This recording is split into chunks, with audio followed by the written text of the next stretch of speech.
ওরে বাবারে আরে বারে ও হ্যালো বন্ধুরা, আসলে এর ভিতর কি আছে জানেন? এর ভিতর আছে হলো গা সৌদি আরবের আজুয়া খেজুর, আর পাঠাইছে কে জানেন? টাঙ্গাইল থেকে মানিক মিয়া আমাদের এই আজুয়া খেজুর পাঠাইছে রমজানের উপলক্ষে। তো ভাই এত আমার দেরি সহ্য হইতেছে নাকি? দেখি আর মধ্যে কি আছে, নিয়ে আসেন বেলেটাকে কাটি। এই যে আচ্ছা একটু দেখি নাকি ভাই? বিসমিল্লাহির রহমানির রহিম। ওয়াও, দেখেন কত সুন্দর আজওয়াজা খেজুর। দেখেন আজুয়া খেজুর, আজওয়া খেজুর একদম সৌদি আরব থেকে মানিক ভাই নিয়ে আসছে। তো এটা আমাদের জন্য পাঠাইছে। তো প্রিয় বন্ধুরা, আপনারা যদি নিতে চান, সোহেল ভাই সিস্টেমটা বলে দেয়।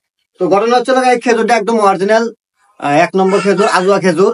আর এটা মানিক ভাই আমার জন্য পাঠাইছে রমজান উপলক্ষে। যাই হোক, আপনারা যদি এই খেজুর অর্ডার করতে চান তো অবশ্যই আমার এই ভিডিওর কমেন্টে তাদের নাম্বার বা তাদের সাথে যোগাযোগ করার সম্পূর্ণ ব্যবস্থা আমরা কমেন্ট বক্সে দিয়ে রাখবো। তো অবশ্যই আপনারা সেখান থেকে নাম্বারে আপনারা অর্ডার করতে পারেন আজুয়া খেজুর। আর এটা কিন্তু আমরা তার বাসায় গেছিলাম, আপনারা সবাই জানেন, আমরা খায় দেখছি বাস্তবে এই জিনিসটা খুবই সুন্দর। আপনারা অর্ডার করতে কমেন্ট বক্স চেক করুন, পেয়ে যাবেন এর সকল তথ্য। তাদের সাথে ডাইরেক্ট যোগাযোগ করতে পারবেন। ধন্যবাদ সবাইকে, ভালো থাকবেন, আসসালামু আলাইকুম।